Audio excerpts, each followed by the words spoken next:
Welcome to my channel. நான் vegetables வச்சு அவல் வச்சு ஒரு கொழுக்கட்டை பண்ண போகிறேன். அதுக்கு நான் தேவையான பொருள் எடுத்து வச்சுருக்கேன். இது ஒயிட் அவலுங்க. நான் இந்த கப்பில் 2.5 கப்பு எடுத்து வச்சுருக்கேன். 3 பேருக்கு சாப்பிட்லாம். 2.5 கப்பு எடுத்து வச்சுருக்கேன். அது அவல். கேரட் தோல் சீவி எடுத்து வச்சுருக்கேன். உருளைக்கிழங்கு ஒரு 2 வாஷ் பண்ணி வச்சுருக்கேங்க. இது ரெண்டுத்தையும் நம்ம வேக வச்சிடணும். கொத்தமல்லி தழை கொஞ்சமாக, இது தாளிக்கிறதுக்கு கருவேப்பிலை, கடுகு, உளுத்தம் பருப்புங்க, கொஞ்சமாக இட்லி பொடி ஒரு ஸ்பூன் உங்களுக்கு தேவைக்கேற்ப நீங்கள் போட்டுக்கலாம். நான் ப்ளைன் காரப்பொடியும் கொஞ்சமாக மஞ்சள் பொடி வச்சுருக்கேன். உப்பு தேவையான அளவு, எண்ணெய், அவ்வளோதாங்க இதுக்கு தேவையான பொருள். நான் இப்போ இந்த உருளைக்கிழங்கையும் கேரட்டையும் வேக வச்சுட்டு வந்துடுறேன். காய் வேகிறதுக்குள்ளங்க நம்ம இந்த அவலை இந்த மாதிரி தண்ணியில் போட்டு நம்ம அதை ஃபில்ட்ரு பண்ணி எடுத்து வச்சுக்கலாம்.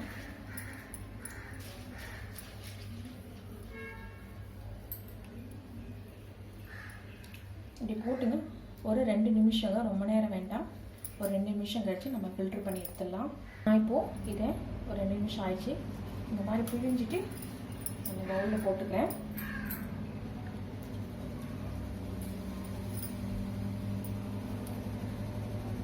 நான் இப்போ இந்த மாதிரி தண்ணியெல்லாம் ஃபில்ட்ரு பண்ணி எடுத்து வச்சுட்டேங்க. இப்போ இதை நம்ம ஒரு 1/4 மணி நேரம், அந்த காய் வேகிற வரைக்கும் இது அப்படியே இருக்கட்டுங்க. ஒரு 1/4 மணி நேரம் இருக்கட்டும். அதுக்கப்புறம் நம்ம காய் வெந்ததுக்கப்புறம் இது கூட மிக்ஸ் பண்ணிக்கலாம். இப்போது உருளைக்கிழங்கும் கேரட்டும் நல்லா இந்த மாதிரி வெந்துடுச்சுங்க. இப்போ பாருங்கள், இப்படி நசுக்குனா நல்லா மேஷ் ஆகணும். இதை நல்லா நம்ம அழுத்தி மிக்ஸ் பண்ணிக்கோங்க. இப்போ இந்த அவல் கூட பாருங்கள் நல்லா 1/4 மணி நேரம் நல்லா ஊற வச்சிருக்கோம். நல்லா நம்ம ஃபில்டர் பண்ணி வச்சுருக்கிறதால இதுவும் நல்லா ஊறிடுச்சு. இப்போ இதை நல்லா நம்ம அழுத்தி பிசைஞ்சோம்னா மேஷ் ஆகிடுங்க இந்த காயோட. இந்த மாதிரி பிசையத்துக்கு உங்களுக்கு கொஞ்சம் டைட்டாக இருந்துச்சுன்னா லைட்டாக நீங்கள் தண்ணி கூட தெளிச்சிக்கலாங்க. ரொம்ப வேண்டாம், கொஞ்சம் லைட்டாக பிசையத்துக்காக நல்லா அழுத்தி பிசையணுங்க இது. இப்போ நான் இந்த டிஷ்ஷுக்கு தேவையான உப்பு போட்டிருக்கேங்க. இப்போ ப்ளைன் காரப்பொடி, மஞ்சள் பொடி இதையும் போட்டுக்கிறேன். கொத்தமல்லி தழையும் போட்டுக்கலாங்க. இப்போ இதை திரும்பவும் நல்லா மிக்ஸ் பண்ணணும். நான் இந்த மாதிரி ஃபுல்லாக உப்பு காரெல்லாம் போட்டு நல்லா இந்த மாதிரி பிசைஞ்சிட்டுங்க. நீங்களும் பிளேட்டில் வச்சு நல்லா தாராளமாக பிசைங்க. தண்ணி தெளித்து நீங்கள் பிசைங்க டைட்டாக இருந்தால். இப்போ நான் இதில் இந்த இட்லி பிளேட்டில் நான் ஆயில் தடவி வச்சுருக்கேன். இப்போ இந்த மாதிரி நம்ம உங்களுக்கு என்ன ஷேப் வேணுமோ நீங்கள் அந்த மாதிரி பண்ணிக்கங்க. நான் இந்த மாதிரி ரவுண்டாக வச்சிடுறேன். நான் இப்போது இந்த மாதிரி எல்லாத்தையுமே பண்ணிட்டேங்க ரவுண்டாக.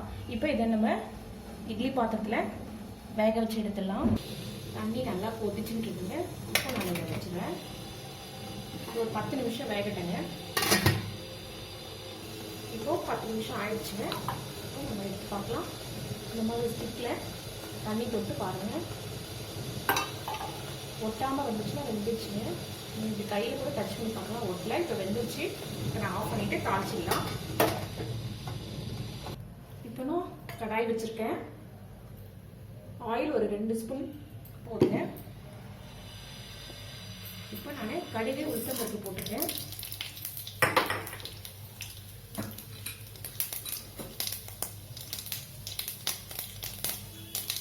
இப்போ கருவேப்பிலை நம்ம இந்த வேக வச்சு கொழுக்கட்டையெல்லாம் இதோட போட்டுக்கலாம். இந்த ஆயிலோட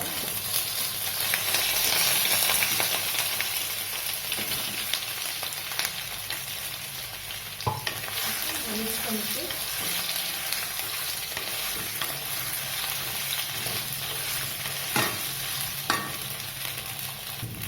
இப்போ இந்த கொழுக்கட்டையும் போட்டுங்க. நல்லா மிக்ஸ் பண்ணிடுங்க. அந்த ஆயில் ஃபுல்லாக இந்த எல்லா கொழுக்கட்டையும் மேலேயே ஒட்டிடும். அதுக்கப்புறமா நம்ம இந்த இட்லி பொடியை தூவி விட்டுடலாம்.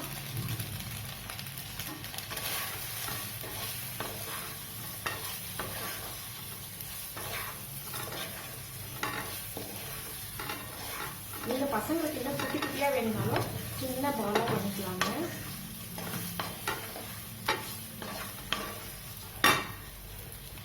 சிம்மில் வச்சு நீங்கள் கொஞ்சம் நேரம் அப்படியே இருக்கட்டுங்க. அந்த மாதிரி இருந்தால் அந்த பொடியெல்லாம் கொஞ்சம் நல்லா மொறுமொறுன்னு ஆயிடுங்க.